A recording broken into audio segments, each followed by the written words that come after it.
think the greatest strengths of the Charter are that it is enforceable, it has teeth. Written into the Charter is an enforcement section, giving the document its strength.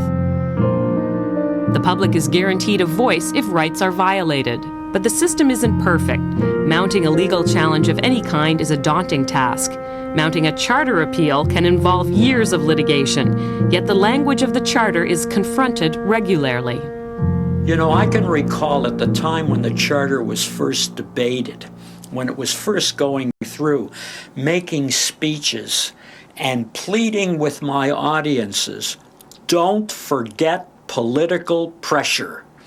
Don't put all of your eggs in the Charter basket. Please, if you see violations of fundamental civil liberties, raise political hell about it.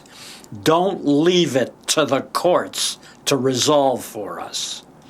Well, I suppose ultimately what a Canadian does if he or she feels his charter right has been violated is ultimately you go to court.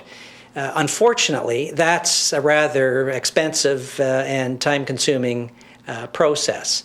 But there are advocacy groups who take up the cases of those whose rights have been violated. There's a number of things that they can do. One is to, go to a human rights office and speak with a human rights officer about it.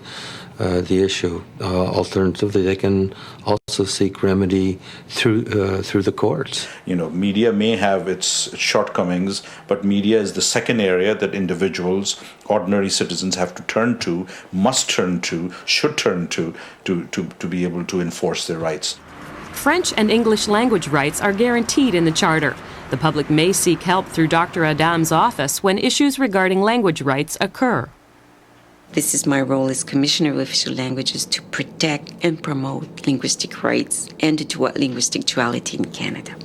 I think the Charter has certainly played a role in ensuring that minorities have rights, but I do believe that, in particular, racial minorities have been more reluctant to exercise their rights, and we've got to work a lot harder at ensuring that they can actually get access to those rights through the courts and through programs like the Court Challenges program. The Court Challenges program provides financial assistance for court cases advancing language and equality rights. Though challenges to the Charter are often in the headlines, many Canadians take their rights and freedoms for granted. Occasionally, I think we are a little bit too complacent about the rights and freedoms we enjoy and the nature of our democracy when the majority of people in the world do not enjoy the same level of democratic and legal rights. Canadians now take the Charter for granted. In my judgment, this is a good thing. It tells me that the Charter has become a settled part of our national life. The entrenchment of the Charter is the most profoundly democratic declaration in our history. Thank you. Canada's Charter of Rights and Freedoms reflects diversity and respect. It has the advantage of being drafted in the last century. The Charter is quite a new project when you think of human history, very new. It has the advantage of being a very late comer on the scene. Other constitutions, that the American Constitution was written back in the 1700s, so Canada has come up recently had the opportunity to come up with a charter with a constitution that has been able to take into account the lessons learned from all kinds of countries and all kinds of places. The Soviet Union, for example, had probably one of the most wonderful constitutions in the world, but it proved to be meaningless. The Indian government has a wonderful constitution. I come from India, and it's beautifully worded, secular and democratic and whatnot, but minorities suffer miserably.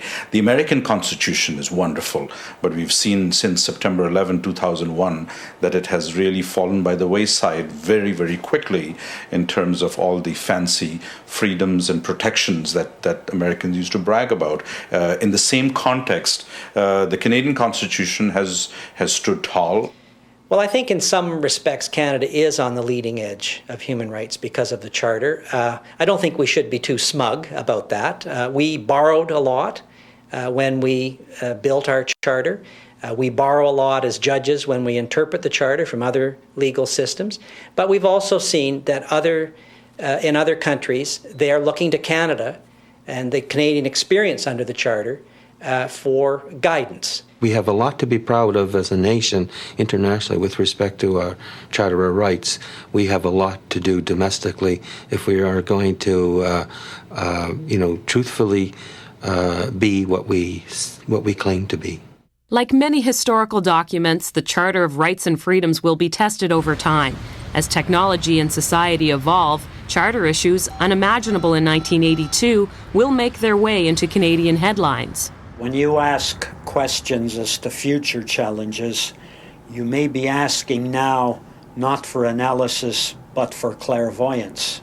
And probably the key issue that we're going to have to really deal with is what is the scope and what are the limits of the power of judges as against those of legislators. You know, as judges, we're not supposed to speculate too openly about what's going to happen in the future, but I think we're bound to see charter issues in terms of the sanctity of life, various forms of invasion of privacy or threats to privacy posed by technology. Those issues are bound to play a role. I think the whole changing nature of medical care and the rights of people who require medical care, the rights of disabled people, the rights of vulnerable people who are vulnerable because of that. I think that those are bound to raise issues for us. When we look at just,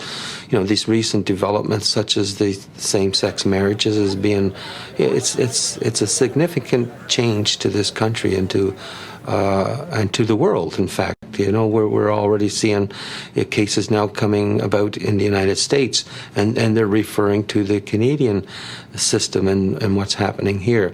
There's going to be things in the future that are related to biotechnology, the cloning of genes and these sorts of things that are going to be coming back to the Charter as an issue in the court process. The Charter was written with the input of Canadians from across the country, representing diverse ethnic, social, and religious groups. Though broad in scope, the document continues to meet the challenges of Canada's changing society.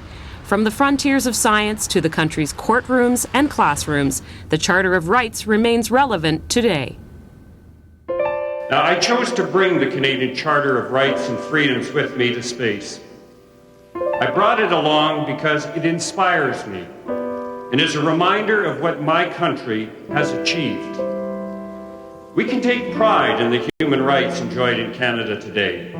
Thanks to our Charter, human rights have become an intrinsic part of our Canadian identity.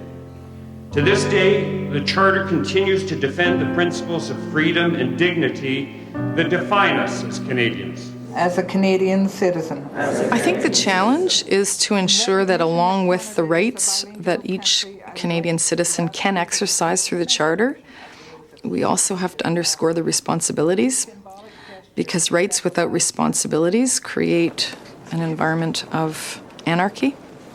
And I think that rights with responsibilities make us a stronger society.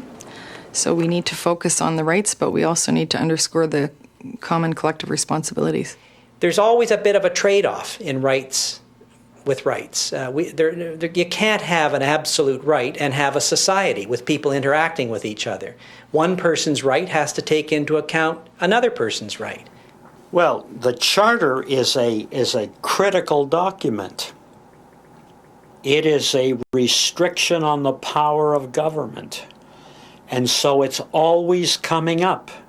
It comes up every day. With its extensive rights and guarantees, the Charter's greatest accomplishment is the protection it grants minorities. Where differences of race, religion, or sexual preference exist, individuals and groups need not fear the majority. For if individuals and minorities do not feel protected against the possibility of the tyranny of the majority, if French-speaking Canadians or Native peoples or new Canadians do not feel they will be treated with justice, it is useless to ask them to open their hearts and minds to their fellow Canadians. If we're going to continue to prosper as a highly diverse society, I really believe that the Charter helps to create unity within our rich diversity. The young Canadians, their reference point is the Charter, more than the flag, more than the national anthem, and they talk about the values behind the Charter: fairness, tolerance, multiculturalism, bilingualism, all of those elements that are shaping our Canadian psyche. Much more than a document or legislation, the Charter of Rights and Freedoms represents Canada's principles and values. Entrenched in the Constitution, it's a democratic cornerstone heralded around the world. From freedom of religion to language and equality rights, legal challenges will continue to make headlines in the future as the Charter protects groups and individuals and celebrates the many faces of Canada.